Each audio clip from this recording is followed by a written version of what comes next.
You're listening to the All Things Geekery podcast. This is episode 3 of season 3, and this one is all about Anthem. I'm your host, Detached. Hey guys, and I'm Victus. Well, guys, we want to welcome everyone back to the show, and if it's your first time with us, then thanks for stopping in and joining us. We hope you guys enjoy this episode.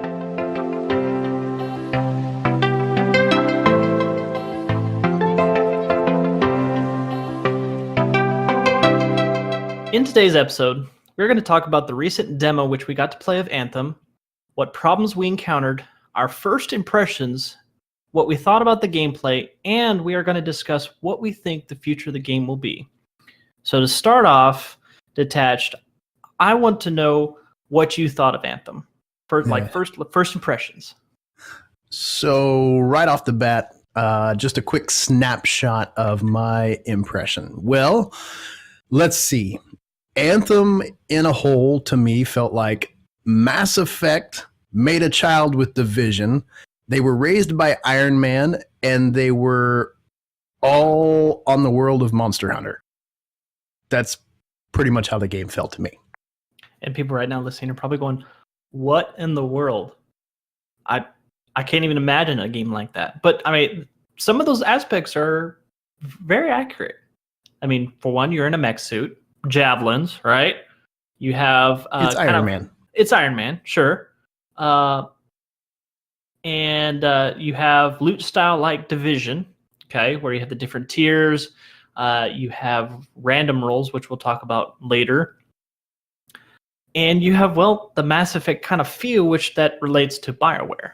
So yeah, I agree. And a lot of their games have a similar feel. You can definitely tell a BioWare game from others. They have a certain style to them, like any game developer. And I'll say this: one really big thing that a lot of people tried to do when they first saw the initial videos of Anthem coming out was try to compare it to a Destiny, and it became this game people were calling a Destiny killer. Yeah. Yep. We're talking about E3, or excuse me, not E3, EA. And, EA and BioWare have paired together and they've made a really amazing game. But I don't think we can compare it to anything else that we've played because it's not really like anything else we've played. It has little bits of story and lore that would be similar to a Destiny. It has some gun mechanics and movement similar to the Division. It's not a Warframe. It's not a Monster Hunter. And I think so many people try to compare it because that's all they know. And I think that probably degraded some of the quality of the game when people originally saw some of the first bits of it. Because you're trying to compare it to something that you've just never experienced so far. And right. I honestly don't think it got a fair chance when it first launched.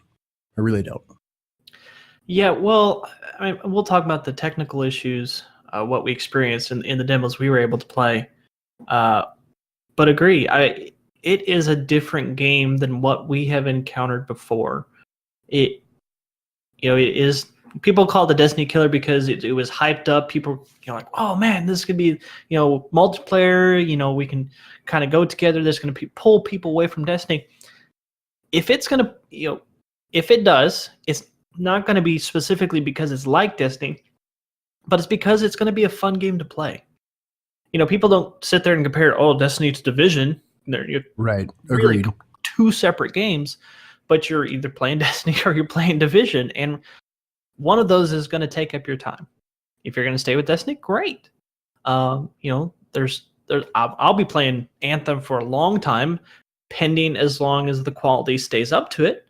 Same. Right?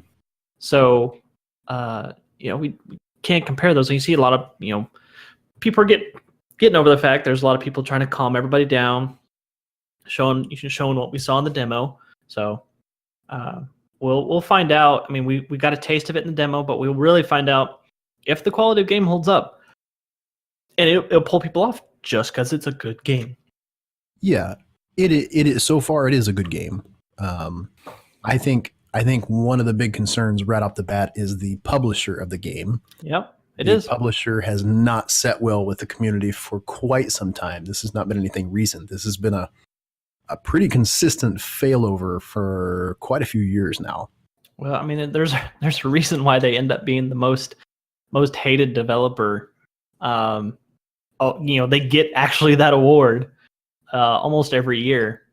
Some of their product, I wouldn't give them any credit, but it's always because of the developers below them and the teams that put that on. They release good games. We can talk about Battlefront 2 release. The quality in that game, what you could do in that game was great. It was only hindered because of microtransactions that, it's pretty well, no doubt that EA said, hey, you need to do this. How are you going to make extra money on it? Yeah, and that put a really big sour taste on the company. And they've failed kind of miserably, not just with the Star Wars franchise, but with a lot of their sports franchises as well. They've really, really bombed in that area. Yeah, some of them have kept up. Some of them have not done so well. Well, and does Anthem give them the boost in the arm, the shot in the arm that they need to turn some of that around? I personally don't think Anthem is going to be as big of a game changer that EA wants. I don't think the community is going to take it that way. It is a fun game, and it's going to have, I think, a pretty long life, but I don't know if it's going to be the shot in the arm that the company needs it to be to turn their reputation around. Yeah, I do hope, and this is for the sake of the developer that is producing or that has built this game, BioWare. I hope this game does well for their sake. They do. Too. They have already announced Dragon Age, so it's really hard for them, EA to come in and just go, no more Dragon Age, bye-bye BioWare. Because Dragon Age just by itself is a moneymaker. Oh, it's a huge game. Right. I will definitely be on board with that. Right. It's a huge following of a game. But we're coming up to a point. So BioWare, last one was Andromeda, right? No game since then? No game since Andromeda. And there's a reason for that. Yeah, there's a reason for that. Which that was a alternate. That wasn't core BioWare. It was not. Bad decisions were made, and we got Andromeda. So it was Team Q. They were long past Team B. It was well into the Team Q, maybe even Team Z. Maybe they even made a new letter for how bad that team was. Yeah. That team no longer exists. No, they don't. One chance. they had one chance. They blew it. See you later. Bye. The core team of BioWare. Yes. Great developing company. Yep. They really are. They're a good storyteller. They're a good developer. I think they do a good job of communicating with the community to a degree. And I hope that they stay around. Yeah. And we can see some of that in just like the first day release of VIP demos. So there was the alpha, which had a very limited release, and then they had the VIP demo, which we can talk on the naming of it first. If they had just changed the name of this entire release to be just beta, yeah, it would have gone so much better. Yeah, just the felt PR from that would have been a lot better, because everybody expect when you release a demo, it is a working cut of the game you expect at launch. Yeah, and usually you're playing a much older version than what they're even working on when that beta comes out. Right. And that's where the beta name comes in, because right, you're still trying to figure out the bugs, right? So it kind of entails, hey, we're still testing. Come help us test. Whereas a demo doesn't pull that name. I mean, it's semantics. Right. But it would help with their PR.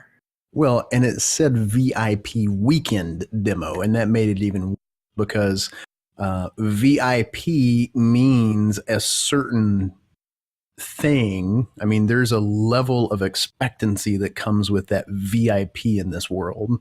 Yeah. I mean, you don't go to the VIP lounge to have the terrible drinks and the terrible food and the terrible dress and the uncomfortable seats. It's a VIP lounge because it's the top tier.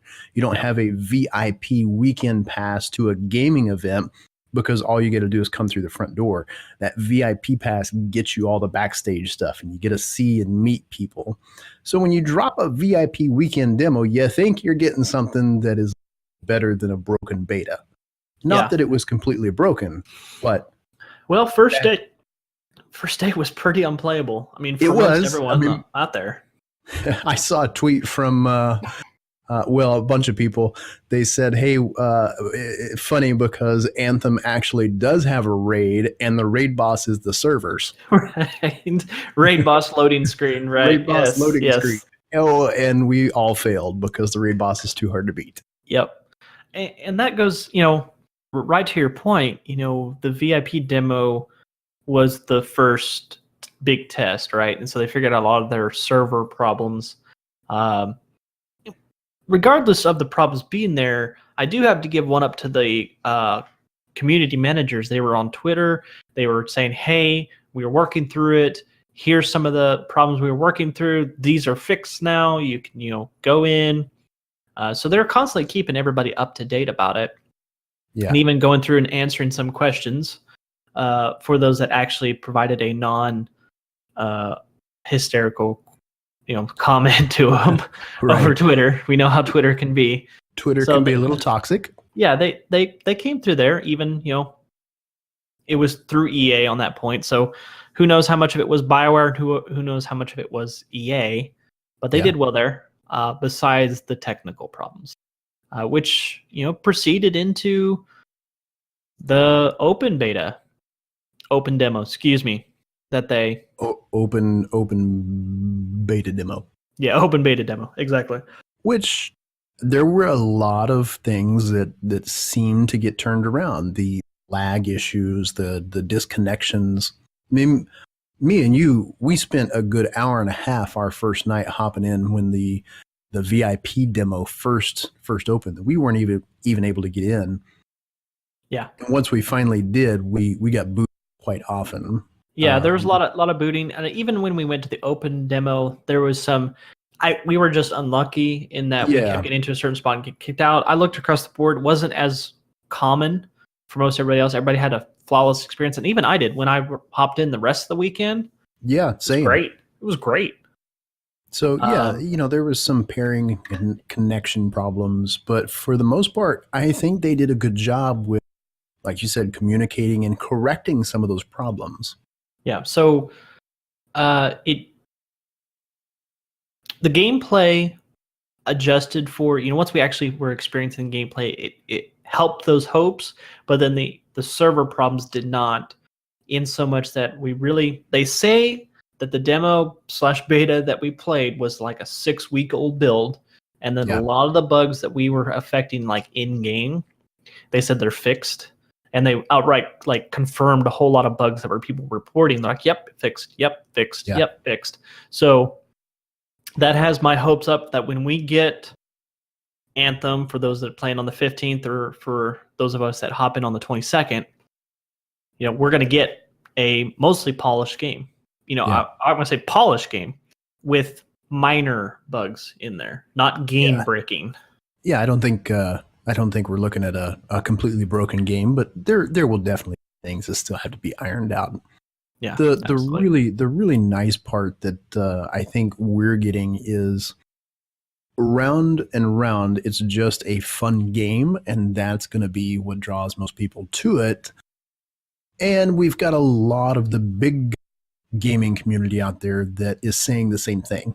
Was it a broken demo? Yeah, there were some broken parts.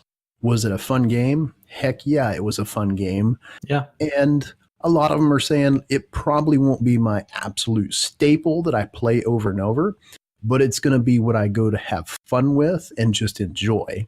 Yeah. And that's positive. I think that's a good boost in the arm for the community, for the gamers, for the company. I think it's nice to hear.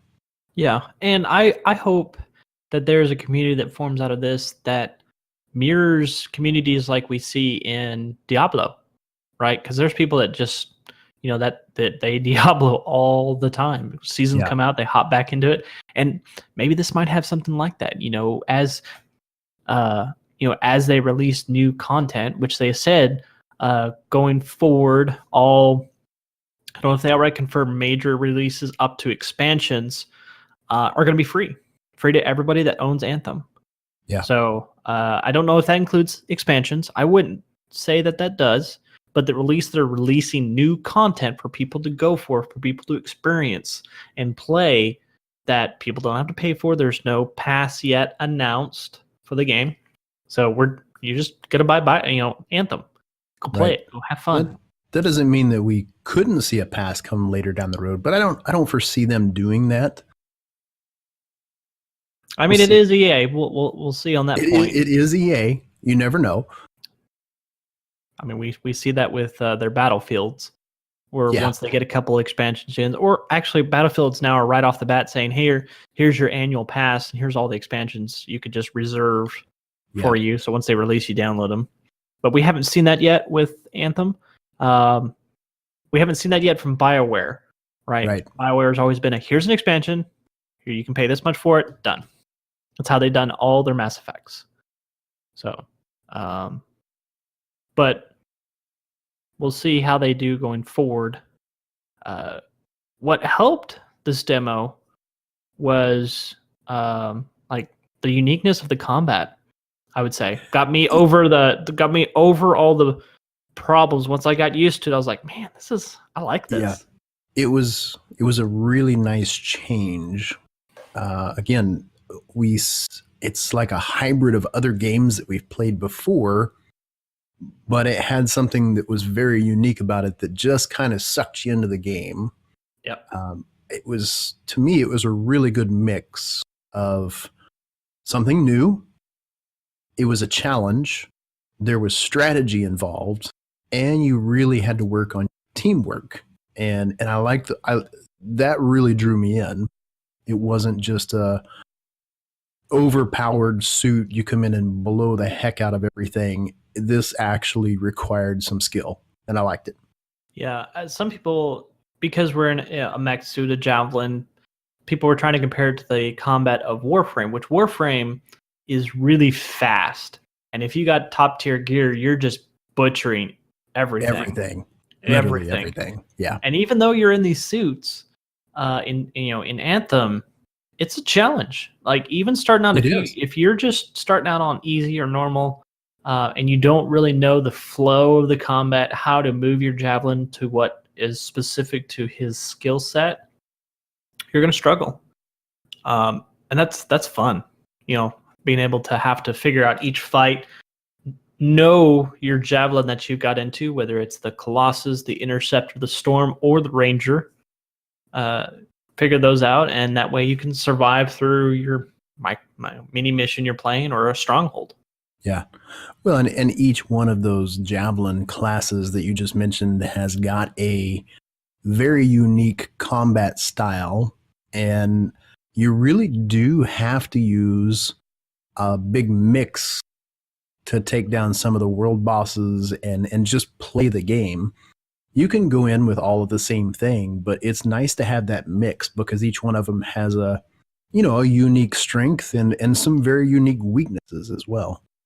Yeah, absolutely. Quick comment back to our season passes. Just pulled up here that BioWare confirmed there is going to be no season passes, but with them specifically calling out that story content should not be locked behind paid expansions. So that's exciting for those. That is good news.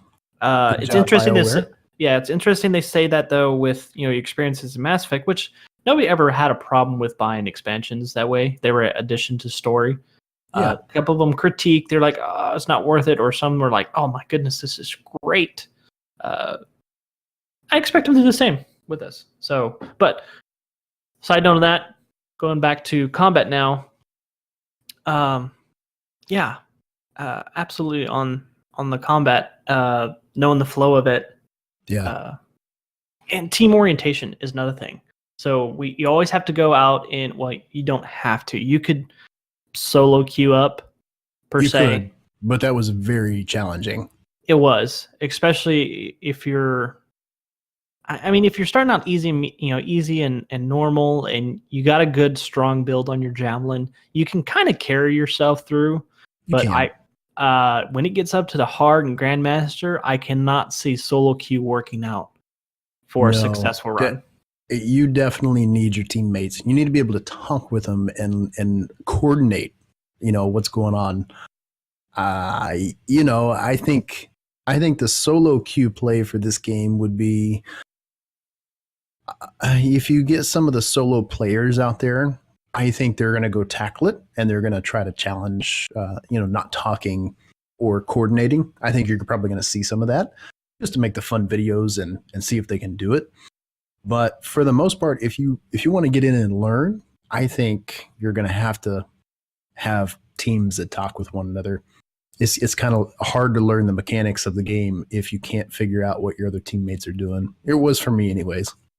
Yeah, I agree on that point.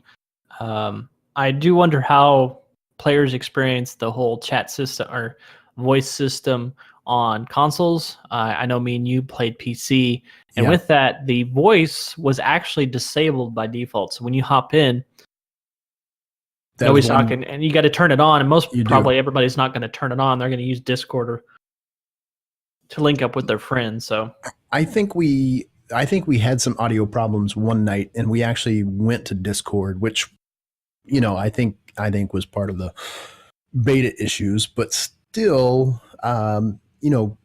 games like this, I think the in-game audio, for the most part, I think should work pretty decent if you don't have Discord. Yeah. Yeah, I just hope they nail that, get that down. For PC though, we can talk about communication real quick. They don't have a chat system.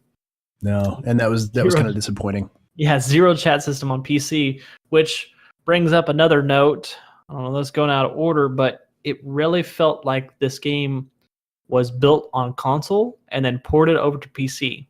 Big time. The movement really felt like a console game. Yes. That was very challenging to play on the PC, but yet feel like I was playing with a controller. That was trippy.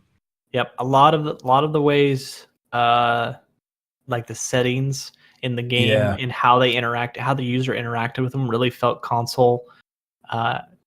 Just overall felt that way. Not saying that's a bad thing, but just making that observation is what it felt like. They did incorporate a couple mechanics in there, like they do have mouse acceleration when you're flying or swimming that a user has to get used to. Which, side note, if you did not like the flying or the swimming, go ahead and take your flight and swim sensitivity and just throw it all the way down to like 10%.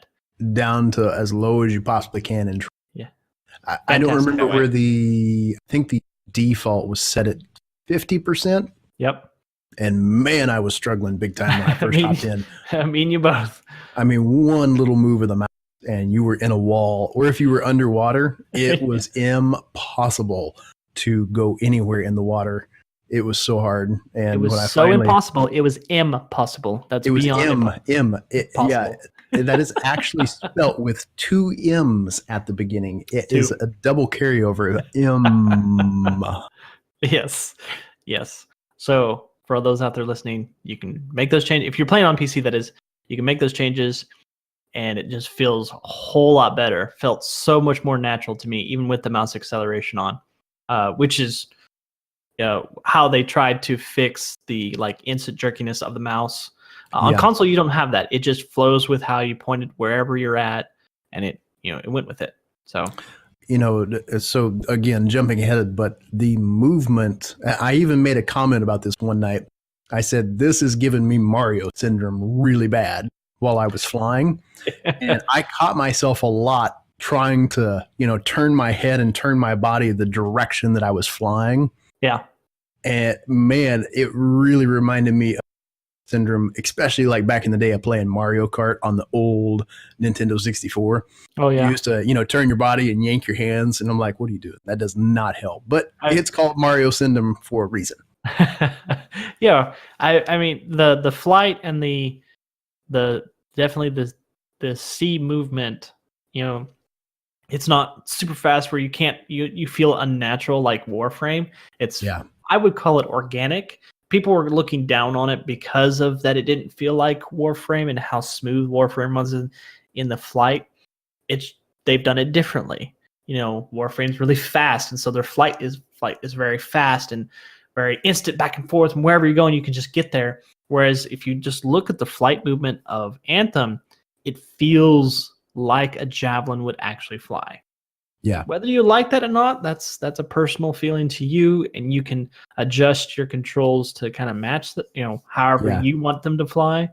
I personally, once I got used to it, I liked it. It felt great. Yeah, I love the movement in the game. I started off with the Ranger. I think everyone started with the Ranger, but as soon as I hopped into the air, I went, that's Iron Man. I mean, instantly, right? All I saw was Iron Man flying for the very first time. And that's really the way it felt from watching Iron Man fly in the movie. All the suits did, except for the Colossus. I think just because of his size, everything else had that Iron Man look and feel while it's flying. Yep, old thick boy, which is going to be my number one javelin when I go out. Can't do it. I'm going Storm. You go Storm. Yeah, I'm going Storm. But talking about I'm glad you brought them up. Talking about the different javelins, they each have their own unique feel. Yeah, very, very play unique. Totally different from each other, and your tactics when you're playing as them really change. The Colossus, he's meant to be out front. He's meant to be taking the damage. Yeah, he's of everybody, distracting people. He's a true tank, and I like that feature. And then you have the Ranger, which is basically a jack of all trades. He is really good at single target DPS, but he's got some other skills that assist other people. You have the Storm, which is all about the elements and crowd controls and comboing. Yep, crowd control and mass AoE damage. Yes, mass AoE damage. Then you have the Intercept, which is fast, gets in, gets out, stabby stab, and done. Slice and dice. Slice and dice, ninja, literally. Yes. Yeah. So I've got other opinions about that class, but we'll talk about that in a little bit. We'll hold off that until later. But that's awesome. I'm going to compare them in so much of how we felt about the game, but when you look at the different classes in Destiny, we all use the same weapons. We all kind of jump the same way. We all kind of move the same way, except for our skills, which, we still have a grenade and a melee and everything like that. But they have a lot of similarities between them. And there's reasons for that story-wise, etc. But when you hop into Javelin, you have your 4 Javelins. And they really all play different. Yeah, you cannot play a Colossus like a Javelin or like a Interceptor or Ranger, right? He's slow. He's going to take the damage. He can put out damage, no doubt about it. But he's meant to be out front and aggroing everybody else. Right. Yeah. So that was the big thing for me playing a Ranger at the very beginning. Great all around class. Not my favorite, but the Storm to me when I played him just seemed more my play style. He just felt good to me for whatever reason. He was easier to use than any of the other classes to me, and he was more fun. But I tried playing him a little bit like I was the Ranger, and I was dying left and right. So there was a big learning curve as far as how much damage you can take, what positions you're supposed to be playing. And like you said, that's the big feel in the game is if you're a Destiny player, if you're a Division player, if you're a Monster Hunter player, whatever, there's always some similarities in games. This one had a much different mechanic system in it, and it forces you to really learn your position on the field and what you're supposed to do with that class. Yeah, absolutely. And we'll see, because they're so different, it allows you to more connect with that Javelin, right? Yeah. In how you play. Now, all my RPGs I've ever played, I usually roll a tank. So I was super excited to play the Colossus, and he plays just like I want him to. Being a tank and gets out there. And it's funny, any RPG that I've ever played, I've always played either a Ranger or a healer wizard class. And those are the two things that I enjoy in this game. Yeah, we call down giant elemental storms as the storm. It's very satisfying to see this gigantic lightning bolt come from the heavens and just destroy things. It's just enjoying. It makes me smile. Right, and that's another thing though, is when you activate those ultimates, man, oh man, do they really tie up to their name? It is an ultimate. It is very satisfying. Yeah, all of them. Some could say the Ranger is maybe not as impactful because he just hops in there and tosses missiles everywhere, which do great damage. But then you have the Colossus 3 mini nukes or the Interceptors, where he just grabs both his double blades and just goes to town on something. Basically, I've never died in it, so I'm pretty sure he's invulnerable or close to it. Then you have the Storm, but then you have the Storm, which calls all 3 elementals down to just nuke whatever's in that area. It literally annihilates everything. Everything. So, great part on that. We're talking about the 4 different feels of the Javelin, but we can't leave out also the loot that goes with them, which is there's differences there, which is really cool. There are, and I really like what they've done with the loot. And again, we're in a shooter-looter, so the loot's got to be good. Absolutely. The reason you go shoot things is because you want the loot. Yep. And I like what they've done to the game.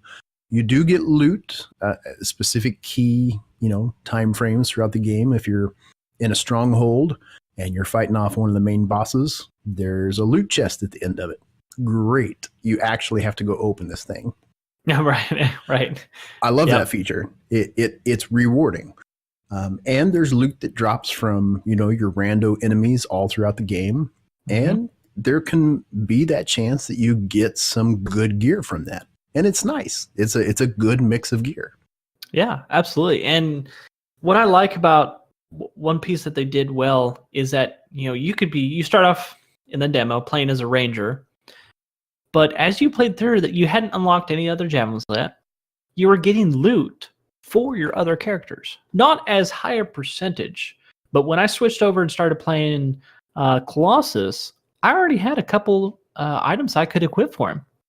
Which that was cool. I like that you could kind of pseudo level up each one, kind of bring them both up. You don't have to just play the Colossus to only unlock Colossus gear or Ranger or Storm, etc. So they did well in that. One thing I would say that they need to fix, or maybe they've already going to, is when you defeat a boss, there needs to be loot with it. Yes, agreed. So to be fair, I haven't seen some of the takedowns of other stronghold bosses or some of the in-game videos that were actually flew out to play at BioWare Studios. But the boss that we played in the stronghold, it never dropped loot.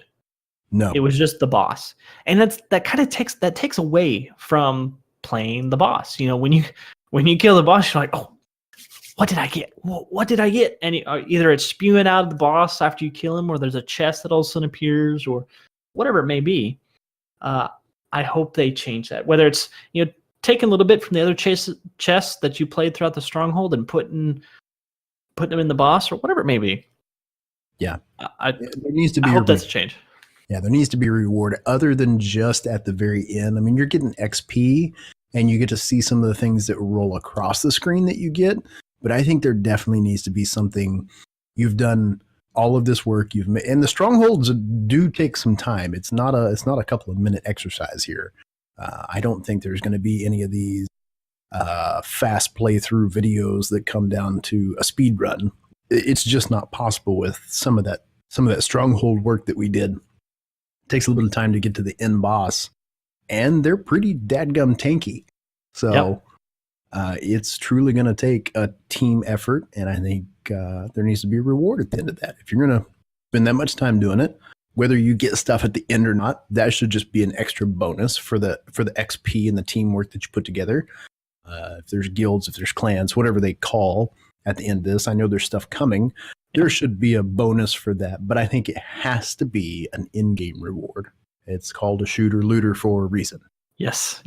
And we do get chests throughout the stronghold, which is always good because you run up the chest and you got some green and blue drops. but you don't know what those were. And I kind of get why they did it, because you can't change any of your items or equipment or weapons while in mission, which makes sense because you're not at your base of operations. You got to go back there to change that stuff. But personally, I would like to see what I got as a drop without having to beat the mission, and then you get your reward screen. Yeah. That's a personal preference. It's not a game breaker. Maybe it ties into, on the flip side, maybe it ties into the hype of you finally beat the stronghold, and then you got all right, what did we get on the reward screen? What is it? What is it? So, yeah, I would rather see the in game as far as being able to see what reward I got. As far as the gear goes, though, I think it was a nice loot system that they put together. As far as the weapons that were dropping, it was a fantastic mix. It wasn't the same thing over and over and over. There was a lot of different weapons that were dropping. The gear was kind of interesting in how you could do things, because there were different specs that you could upgrade on your armor, whether that be a better shield, whether that be better damage output, whether that was for a specific class, maybe an item that was on there. You could do specific things like your ultimate. There was an ability that you could attach that would give you a certain percentage rate better damage output on this ultimate that you could cast. So it was a really cool little mix on how they did it. Sure, absolutely. I felt the same way. Definitely going to be one where you grind for the right drop to sync with your build. Yeah, right? for sure. Because the weapons, be a lot of grinding. Yeah, some of the weapons had increase in mag, or some of them actually affected you as the javelin, gave you plus shields for just having this weapon. So the grind for that's going to be real to get your best weapons. One thing I thought was odd, I get it, but it was kind of odd, is that the Colossus, because he was so big, had access to 2 weapon types that the other classes did not. Right.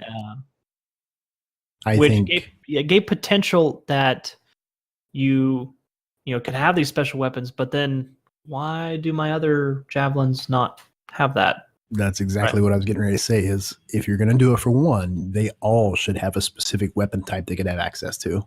Yeah. Maybe it's because he's the biggest. Out of the other 3 are kind of the same kind of body type. Yeah. They all kind of all the same size. Yeah, mid-frame. Yeah, absolutely. And he's just a big boy, and he can hold a chain gun or a grenade launcher, right? Right. Yeah, it makes sense. Maybe the other 2 pick it up, they fall over because it's too big. But right. Give them another weapon type that's maybe of a specialized, orientation or class for whatever size of mech they might be. Yeah. I can just imagine the stuff the Storm would have, or the Interceptor, right? Something to match their play style. It would be with each one. Yeah, it would be cool to see that type of specialization and customization come into the game. Yeah, for sure. Of the weapons that I saw, a lot of them, there was a couple that felt the same. Of course, we had a very small pool to play with, and there were a lot of the same drops. So it's demo. That's what we had to go off of. But I hope that instant balancing of the weapon types comes into effect to make each weapon viable in its own situation. I saw a lot of people running with snipers, especially some that have a charge up on the sniper. Yeah. No matter the class you ran. Right. Well, I should say that Colossus, usually you're running that minigun almost all the time. That's pretty much what I saw was the minigun. It just eats through things. Right. But if you're the other classes, doesn't matter what you were, you had a sniper rifle, or this particular sniper rifle with you. Yeah, I know which one you're talking about. I ended up getting it one time. I never got a higher drop on it, and I kind of out-leveled it. But this charge shot on the sniper rifle did some serious damage. Yeah. I hope they take that into effect and adjust the others accordingly. Or maybe it's just because of the situations that were in the demo, you could use the sniper for that. And when it comes to those actual like grandmaster ranks, you need to have somebody's dedicated with a sniper, somebody's dedicated with the close range weapons that can just get in, get out, like the interceptors, and somebody with the the machine guns for good ad clearing. Yeah. But with each one of those weapons and all the skills or all the mechanics we have with each one, there was a learning curve to know how to like really like sync up your weapons, your abilities, and know how to play your javelin. Yeah, learning curve is a really good word. It didn't matter whether it was a 3-round burst, a sniper rifle, a shotgun. It didn't matter what it was. There, to figure out how to move, how to function, how to play, and kind of pull all that together so that you weren't dying every 5 seconds, because some of those enemies in the game are really tanky. I think that's one thing that they need to look at, is kind of the balancing between enemies and your shielding and your damage that you can do and take. Right. And I think we were kind of off kilter there because of what we were fighting and what we had unlocked so far. Because we only had 2 modules unlocked for our javelins. At max level, you can have 5 or 6. I think it was 5. Yeah. Yeah, 5. And even to that point, you have like masterwork mods, masterwork gear, masterwork weapons that you can get that all tied together, that I think will start to balance that out even more, to where you're just a powerhouse if you're on anything below Grandmaster, right? You're actually one where you just chew through solo everything once you get to that level. Yeah. Well, and it wasn't just the learning curve on the weapons, even the skills that you had on the specific classes. For instance, the storm and the elemental damage really kind of had a learning curve to learn the AoE. So distance-wise, how far of a range did you have on it? How effective is there like DPS drop-off, which there was at specific ranges. So that was a little bit of a learning curve. And I think there's probably going to be some balancing that happens. There's just, it's going to have to happen. Some of the things felt to me very underwhelming at times, versus some felt very overpowered, and others felt just kind of right in the mid ground. Like they weren't OP, they weren't underwhelming, they were just kind of in the mid grade for some of the skills that you got on the mechs. Yeah, and that'll put a challenge on BioWare to make sure that even though you don't like that particular, skill that you have equipped, in the situation that you're going up against, you need to run with it, right? Right. It doesn't match you as your play style, but it needs to be viable in every area. They need to try to weed out as many of the throwaway skills, because every RPG, every MMO, whatever you want to talk about, they have some throwaway skills, whether they like it or not. People are just going to gravitate away from them because they're just not as powerful as the others. We'll see that. There's going to be some, but they need to work to keep the feel of the skill to be unique, but its viability needs to be up there as well. Yeah, I think, like you said, there's going to be skills that you don't like, but you have to use them because of the situation that you're in. As long as BioWare doesn't give in to community push and try to customize the game to fit this one and done method that I think some of the other gaming communities do. Don't just be a community pleaser to be a community pleaser. Make the game that you guys want to make, but also do some legitimate feedback for the community, that if something's broken, then try to make a fix for it. But if it's, 25 of these people don't like this skill, well, don't get rid of it, but people complain about it. If it's a viable skill, it actually functions in the game like it's supposed to. So you bring up a good point about making changes for change's sake, or trying to, appease those that talk really loud. And we see it brings up a good comparison to those games that have PvP and PvE in the same game with gear and weapons affecting both at the same time. Yeah. People listening right now and those that play it, Destiny saw a lot of that, or still does, where they make a change to a weapon in PvP. More than likely, it's going to affect it in PvE. Mm-hmm. So BioWare is in a unique position where they can make adjustments to a game and make it good because this game is only PvE, right? Player versus environment.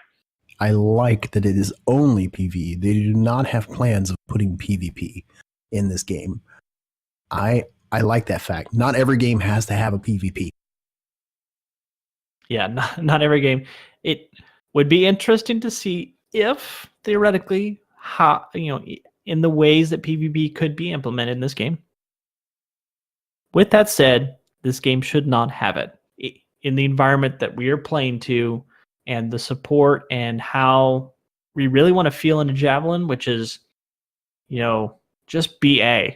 If you get the right guild, right skills and everything, you're going to feel amazing. Yeah, rain down the pain, and you are maxing out whoever you're playing as, whatever Javelin you're playing as. Hashtag rain down the pain. Rain down the pain. Title of this podcast from now on. You can't do that with PvP in a game unless it's a completely separate, basically game that you play as part of it. Then you can make changes to it, but you can't bring the same stuff over and keep the purity of PvE. Right? That's how in Warframe. Once you get leveled up, you're basically a god in that you can just kill everything. You just destroy everything. Right. At that level, it becomes a cosmetic game to making sure you have all the frames out there. For those that haven't played it, frames are the actual suits or whatever that you get in the game. Yeah. Different ones. So. Again, back to a little bit of the customization stuff, kind of like what we saw with Destiny or Monster Hunter or Division. Each of these games, including Warframe, has got a little bit of uniqueness that comes with it. And Anthem is bringing kind of a new curve to that level of uniqueness because there's crafting in the game. So there's materials that you can collect out in the world. Dismantling specific things will give you certain types of materials that you can go craft weapons, armor, mods, and that's kind of a unique style and system for a game like this. Yeah. It does make me think of what we have in Warframe. Warframe kind of has the same thing where certain materials to make it. Their main thing is that because it's a free game, you spend your time waiting for it to happen. Whereas in Anthem, you have the right material to make of this mod, of this weapon. And I haven't looked into it, but once you create it, if it's a random roll of the weapon. That was one thing I don't think we got much of that for the beta. I don't know if we saw any different stats or anything. There are stats and stuff on the weapons. I just don't know if those changed. I did craft one thing. I just don't remember what it was. I want to say it was an assault rifle, but I didn't look to see if there was any stats that changed on it. Yeah, which would be really cool in so much of affecting the grind of the game, because then we're looking at a crafting system that mirrors what we see in Diablo 3. Oh, I would love to have that. Right? When you craft an item, craft a weapon, there is no telling the roll that could be on that item. You could just spend a whole lot of crafting material, and that roll is garbage. Garbage. Absolute trash. Yeah, to what you play. We've never had that before, have we? Right. So personally, I hope it's that way. I hope that, you've been collecting these rare materials for a while and you finally get to mod it, and there's a good chance that thing's garbage. That's a bad feeling, but that helps. It is a bad feeling, but that is the excitement and reward system that comes along with these RPGs and why people love them so much. The reason I played MMORPG style games was specifically for that.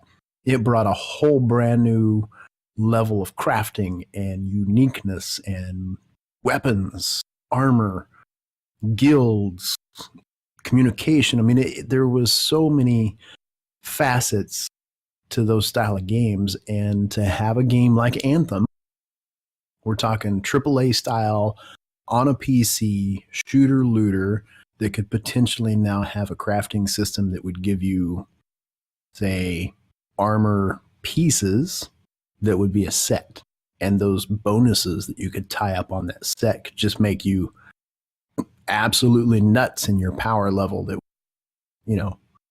rain down on, like we said earlier, rain down the pain. Right. Or it could be absolute trash. You may have just, ground for the last 15 hours to have a trash set. Right.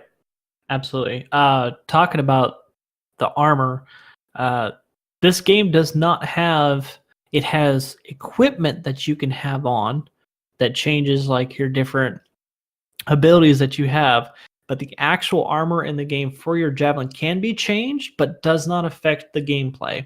It is 100% cosmetic. Purely cosmetic. With that, though, and not really a bad side, is they will have microtransactions in this game for only those armor pieces that have nothing to do with gameplay. Yeah, just the cosmetic items. Just the cosmetic items.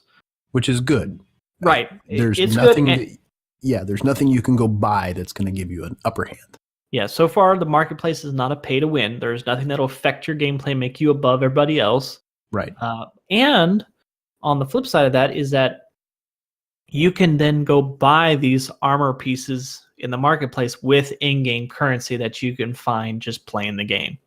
Yeah. Don't know the ratios or how they're gained or whatever it may be. So it could be a slow grind to get them. It could be somewhat okay. I'm hoping they're going to go in the somewhat okay, because if it's too slow, it's going to get kind of an uproar of people out there. But then also you got to look at, they want to make money from it, so they can't make the grind too easy, right? Right. Yeah, I think, look, I don't have a problem with microtransactions to a point in a game. I mean, it's a business. They're making money.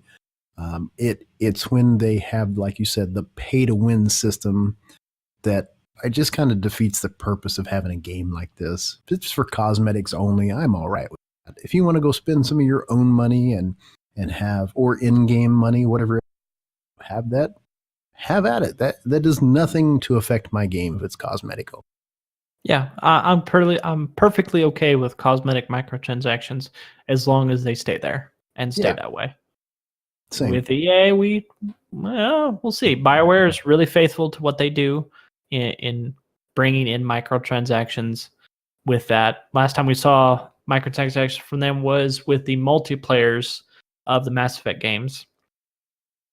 You could say those are pay to win, but the multiplayer was such a small part of the actual experience of Mass Effect that I don't think anybody really cared. And you can get all the same stuff just by playing multiplayer. So we'll see on that point. You bring out playing Anthem on PC, and my word, does it look gorgeous. Oh, dude, the graphics, the movement, the smoothness of the game, the environments that we got to play. Oh, yeah. Oh, man. The worlds that they created are absolutely beautiful. Yeah. Going underwater, watching the bioluminescence, big word there. Yeah. My head really hurt saying that. The bioluminescence area that they lined out there was great. You can, all of a sudden you're in the water, you shoot out and you keep flying in the world around you. With that said, though, and I didn't realize it until I went back and actually looked at the reveal trailer of Anthem. The reveal trailer had like this decked out market, great animation of characters talking to you, the javelin and when the javelins took off and were flying down towards it looked like a cataclysm, which is another thing that they're going to implement, is kind of like in-game open world where it happens and you can go there and do it. It's not like a raid or anything. You just Right. got to go and fight in the Cataclysm. Yeah, you just go and fight and play. Right. So, jumping in the demo, I completely forgot about this trailer. And I was like, wow, oh man, this looks so good. This looks great. Oh, the detail on it, the graphics and everything like that. But then you go and look back at this trailer. It makes you wonder what I want to say what happened, right? Because the trailer, specifically because it said in-game engine, so maybe that's the key word that people throw around. But there was a big difference in what you saw. There's a big difference in what we were seeing. Yeah, in what we saw, comparatively. There is one thing I will call out is that the market for which we played in the demo did not seem like a market, right? In some games, when you come up on a market, you're talking and arguing and interacting, and there's a lot of noise going on. This place was kind of muted. Yeah. I had a problem with the social space and the movement, and it was underwhelming. Yeah. I like a social space that's fairly interactive.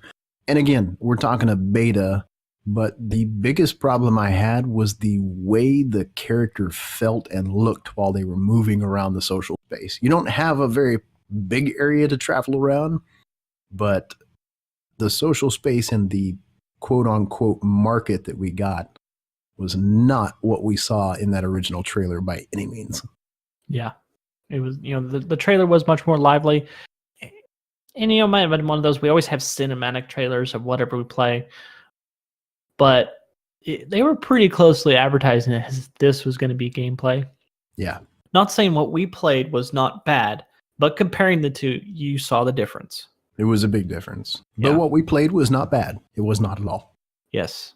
So there's that. And then as you're in the environment, which I know this is to you and your obsession with finding in all those hidden items and lore pieces, there is hidden lore throughout the game. There is. There are tons of lore items, and me smile. Yeah. I found one when I was just randomly exploring around. It was added to your basically your Mass Effect Codex, right, where you can go back and look at lore. I was up on some tower, just kind of sitting there, right? Kind of told you about the area around it. I hope that is really ingrained in the game. BioWare brings that out, really does their A game right there with a lot of lore that you can play. So, yeah, and I hope it's organic within not a like subset of quests or something. You can only get these items in specific instances. I hope it just kind of naturally unfolds as you play the game and as you explore these lore tabs and items and pieces of information for the story just kind of unfold naturally. Yeah, absolutely.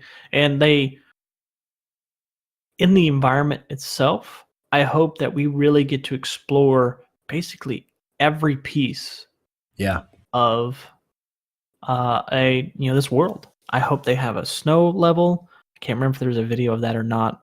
There's definitely underground levels, exploring old ruins. Every biome you can think of, we need to go there. We need to experience it. The one thing I'm kind of disappointed about is the ability to just, you only travel underwater. There is no really combat. I get why they did it. It would be really hard you have to create a completely separate system, and a lot of the mechanics wouldn't even work. So I get it. Yeah, I get it, but it was disappointing. Right. You get in there like, oh, I just fly through, right? So, little would be cool if, but doesn't really affect the gameplay. Just flying underwater was awesome, right? Oh yeah, whatever traveling you want. And what was cool were some of the areas that you could see water and jump in. It was just a small stream and you couldn't go under. And then other times it would look like a stream, but you jump in and lo and behold, this underwater traveling cave system that you could go through. That was kind of cool. Yeah. I hope we have a lot more of that. We will. Known by where we will. and I can't wait to experience it. It's gonna be fun. Really Yep. well. We got a little taste of what story could be there. We jumped in what a level 10 javelin would be at in the story wise. Yeah. It has potential. We there's played like 3 missions, maybe. I think 3 missions. I think there's going to be a pretty decent sized story since it's only PvE. They've got a lot of time that they could commit to that. And from the things that I've read, there's quite a bit of backstory that the writers did for the game.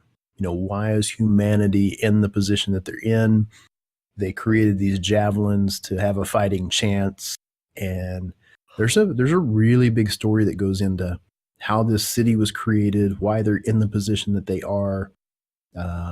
There's factions that have all been broken apart, and there's this massive war going on. So yeah, there's a big story there. We got to see a little itty bitty teeny weeny piece of it.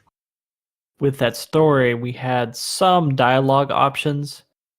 I personally was not impressed with how they've done a decision dialogue options. I didn't like the decision base. Usually I like decision based games, but this one I didn't care for how they're doing it. Yeah, it didn't. So we were only experienced ones that were just more comment based, decision wheels. There was nothing that actually changed what happened throughout the game. I feel like unless you have those, don't have decisions at all. Right. I get you want to make your own, and the comments sometimes helps you, create the personality of your person, whoever you are in this RPG. But unless it has decisions that affect the future storyline of the game, just let it happen, right? Yeah. Have one of those non-decision type storylines where you're along for the ride. More of a linear style. Sure. Yeah. Sure. So that's one of the critiques I have for what I experienced. We could see it change in the release and how they do that. And I only had like one. So maybe there are. I didn't experience any. So we'll see.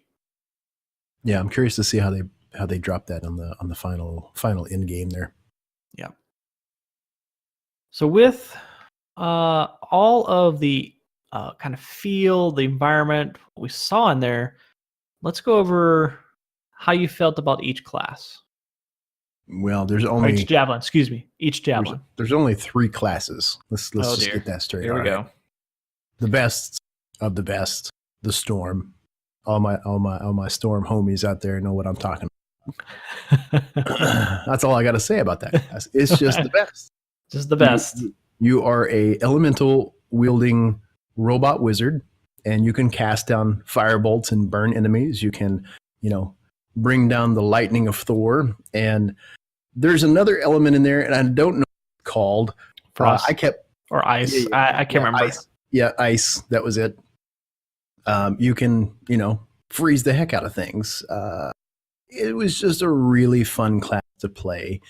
There was some really, really unique ways to play the class. They hover, the flying mechanics, the elements. They are a kind of a crowd control class in a way. Mm-hmm. So you have to play conservatively at times because they're squishy on the ground. That's one of my biggest pet peeves, and a little bit of balancing I think needs to happen with that. In the air while you're hovering, there is a skill that happens and you get this overshield that's amazing. But as soon as you're on the ground, man, somebody could throw a spoon at your head and your suit it melts. You just have to learn how to play that. Just got to stay fine, stay in the air. Yeah, there's a little bit of balancing that Storm I think that needs to take place. But overall, that was my favorite. In second was the Ranger. It's the Iron Man class. That's all I can say for that one. I agree with that. Jack of all trades and probably one of the best single target DPS in the game. They did some massive damage and had some really cool equipable items that you could put on your suit that was pretty fun to play. I did enjoy the tank. In this kind of game, a tank is not my favorite thing. I would rather sit back and blow the snot out of something with, like the Storm or the Ranger. I would rather be that, I guess, support class, you could say. I don't enjoy a tank in a game like this.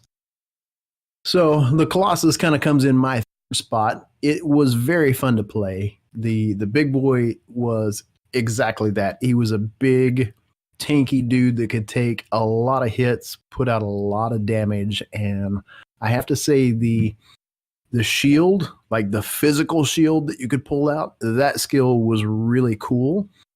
The one big downside to me for playing is you're so flipping slow.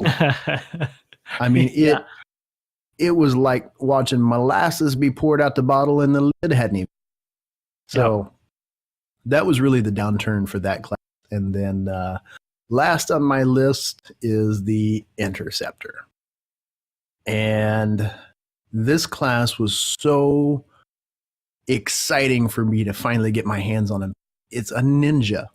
You're fast, you're nimble, you're supposed to be agile, you're supposed to be able to ninja slice people's throats and just wipe things out.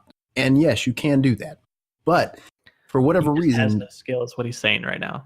This class was so underwhelming in its DPS output, and it was underwhelming in the big fights. And I think the reason because you had other classes that had some crowd control and they had some options for mid-range, close range, and long range. Your Interceptor was basically all close range, no matter what you were doing. And it felt the most out of place for the rest of the javelins. It has its place, and it was fun to play. The movement was cool to be that fast and agile. But it to me felt like there needed to be some more mid and long range that it could have. The ultimate was completely underwhelming. You are invincible, it seemed like, but I so wanted something a little bit different that you could kind of customize and change, and not just, hey, I grabbed 2 swords and I turned into the Dice-O-Matic. So it shows up on the end of my list, and maybe one day I will give it a proper try, but for now, it's not worthy of my opinion. Well, it's funny you mention all this because I've had the exact opposite experience with the Interceptor. I will start off, so I'm going to start off my list with my number 1, which is Colossus, because that matches my playstyle and how he rolled. Starting off, he felt kind of squishy for being a big tank, but once you attach some shield and armor mods and health mods to him, he was great. He survived almost anything that came at him. He could come right in and either buff everybody or pull off aggro of everybody while they could go do their DPS stuff.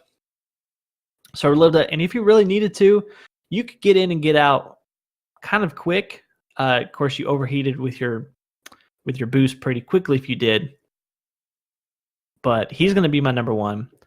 I'm going to say everybody else is tied for second because I didn't get a whole lot of time with Storm just because he doesn't really match my playstyle. His viability, though, as just crowd control, and then on top of that, if you really want to get DPS out there, he can. Like you said, he was the mech wizard. I did play a lot. I did switch to and play a lot of the Ranger and Interceptor. You started off with the Ranger in the demo. He was meh. It's probably because I was still getting used to it. But once I went back to him, I was actually having a lot of fun with him. Mostly because I got a lot of new skills that I could equip on him and combo together and really make him viable to my playstyle. And then the Interceptor. So like I said, complete opposite experience to you. Oh, he was so much fun. He was so much fun to get in and get out. Now, I kind of did an interesting thing with all my builds. I only put health and armor mods on all of them. And because of that, I think that really helped the Interceptor in the ability to get in, slice, dice, and get out if need be, and still be alive. In boss fights, he was difficult to play, mostly because I didn't have a lot of good ranged weapons. I had machine guns and pistols, but when you get in those boss fights, like the sniper is one that still is king, or shotgun, which I could never really get a good handle over the shotgun. Yeah, I never got to play on the shotgun. Yeah, saw a lot of people use it very well in clearing out ads or just DPS. I could never, it just didn't feel me right. I would use a sniper rifle if I found a good one. So that took away from the Interceptor's ability if you're not right up in there. But yeah, Colossus number 1, and then everybody else tied for second, in my opinion. So yeah, that's where I will be, is rolling the Colossus day 1 when it comes out. Going Storm. Day 1. We'll just need our Ranger or Interceptor when we go and jump in those strongholds. Yeah. Well, and we've got some teammates that are going to be playing. They've already pre-ordered. They've already got some big hype going. So I'm curious to see Guild. That's one thing that I know is coming. And I'm curious to see how, things stack up and how teams get to play out. Pretty excited about this game. Me too. I think it has a healthy future coming. Yes. Unless some, they nail the bugs, prevent any major bugs from game breaking. They quickly resolve the minor bugs when they do happen. Stay with the communication, but also they've already hit off on how we can look at the future of Anthem. Is that they've already released a roadmap, which I was worried about because we hadn't seen one yet. Just this last week and a half, they released a roadmap that showed kind of what we to expect going into all the way into August of free content on top of that. It's a good looking roadmap. Yeah. I mean, we had new strongholds, which as the game released, we're going to have 3. I was concerned until I started hearing about legendary missions, which I'll talk in just a second. But only 3, because we thought that was kind of like the in-game missions, instances, raids, whatever you want to call them. No longer have that concern.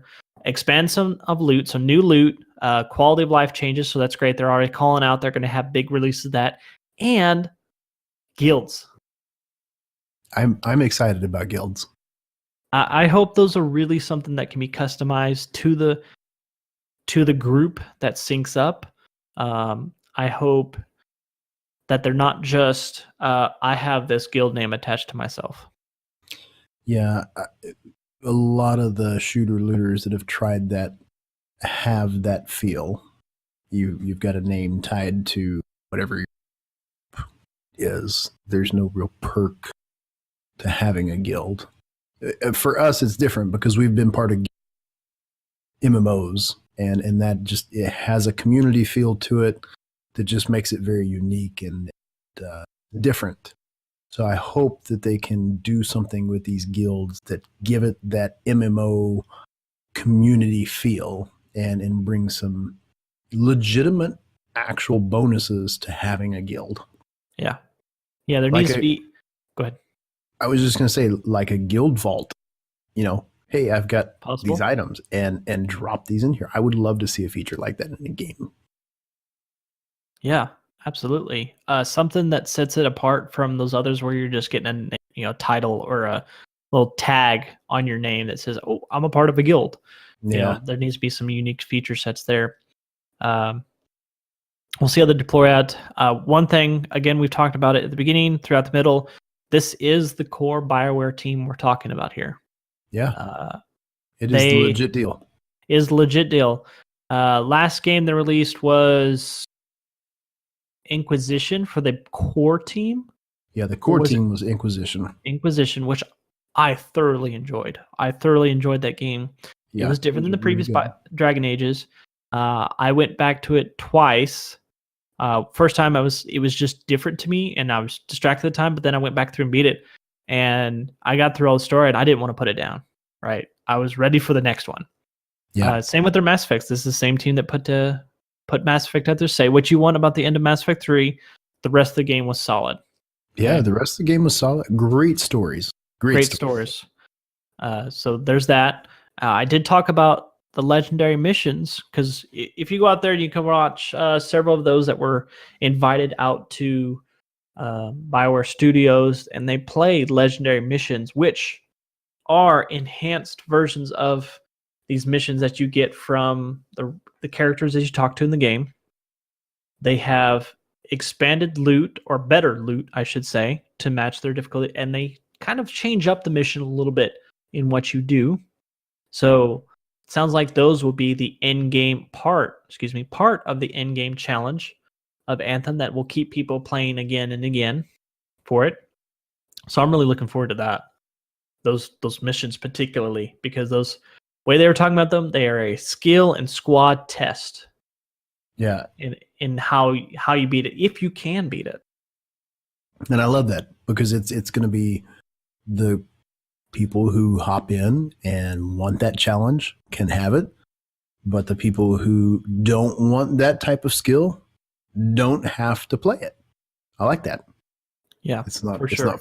it's not forced upon top players if they don't want that higher tier. Yes. Yeah. If you want to drop it down to difficulty, your gear won't be as good as those going with the Grandmaster level 3, or they'll probably induce higher difficulties as people get better and better. You can still experience the mission, right? You just won't be as top tier geared, which very similarly mimics what we see in Diablo, because they have, Diablo has the loot system very similar to what we're about to see. Or actually, I should say Anthem's going to have the loot system what we see in Diablo. Random rolls and all different tiers of weapons, and they can sync together, and the Masterworks have very unique perks to them, which people will also farm for. And you're gonna have to farm for those god rolls for sure, to match how you play. And the missions as well. You've farmed out this Grandmaster mission or missions or strongholds, and you're now get to the point where, like, okay, this is pretty easy now. Let's go to the next level. Let's go to Grandmaster 2, Grandmaster 3, etc. Yeah. I wonder if they'll do that for the Cataclysms, because the Cataclysms, well, technically, when you load into the Explore open world area where you can just go wherever you want, you pick a difficulty, and the Cataclysms happen in those instances, so they'll probably scale with that. I bet they will. Yeah, I don't see why they wouldn't scale. Yeah. Besides the strongholds and the missions, I see the Cataclysms being the end-all end game. Yeah. Well, with the whole story bit and everything, I think they've done a good job with some options in the game, not locked to this is one raid and that's all you've got for this season, or whatever they decide to end up doing there. Yeah. They've got the strongholds, they've got the legendary missions, they've got different tiers you can put it on. So they're giving players options, and I like that BioWare and the core team is on this. I think we're going to get a really good final product, or I hope we do. Yeah, same here. I optimistic about the game itself, what I've seen and how they communicate. The only thing that would temper that would be day one performance of the game. Yeah. That's what would temper it. So far, roadmaps look great. Their communication, what's going to happen, looks great. The content in the game looks like we're going to have to sink a lot of hours in this game. Yeah. But day one performance is massive grind. Yeah, massive grind for sure. For sure. Day one performance is going to be the kicker. Yeah. Yeah, they've got to come out and do well. If they don't, they're going to have a really tough time. Absolutely. So for me, come the 22nd is when I will be hopping in and experiencing Anthem. Yep, same here. I'm ready. I'm ready for this game to hit full force, and there's not going to be a lot of other games playing while Anthem is out. Yeah, you got a lot of single player games coming out right now, just story wise. They're fighting like the Metro Exodus right now, and there's a couple others. People coming off of Kingdom Hearts, Resident Evil should be wrapping those up by now. So we'll see if it can fend off those that are playing Exodus. It's different, right? Completely different ones, that type of game story. But I think that's its only competition during that window. Yeah. For people playing it. It's just if it will hold people to play it. I think they've got a good enough community backing. They'll do well. Yeah, I believe so. Well, guys, that was a very fun episode for us to record and just chat about a game coming up that we are passionate about. I really, really am excited for Anthem. I hope BioWare delivers and puts out an amazing product because I've been a big fan of BioWare for a lot of years. So that wraps up the podcast for this evening. Thank you guys so much for joining in. It has been a blast hanging with you all. Thank you for your support. Guys, you all rock. You continue to like the episode. You continue to ask questions. You continue to drop feedback on the podcast, and we absolutely love you all. Appreciate all your support. Thank you so much. Absolutely. And I'm right there in wanting to thank you guys for tuning in.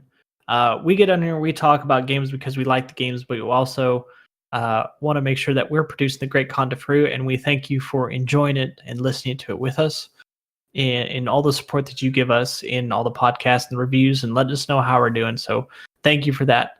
If you enjoyed this episode, be sure to subscribe to the show. You can drop us a review on iTunes, Spotify, or any of those other favorite podcast apps that you're using. You can also connect with us over on Twitter, Instagram, or our website, which is allthingsgeekery.com. And those links will be in the notes below. Yeah, and if you guys have any specific topics, you guys can shoot those over to us at podcastatg@gmail.com, and we will make sure that we cover those topics in a future episode and maybe even give you guys a shout out for those topics. But guys, that wraps up this podcast. So as always, you guys stay awesome, and we will see you in the next episode.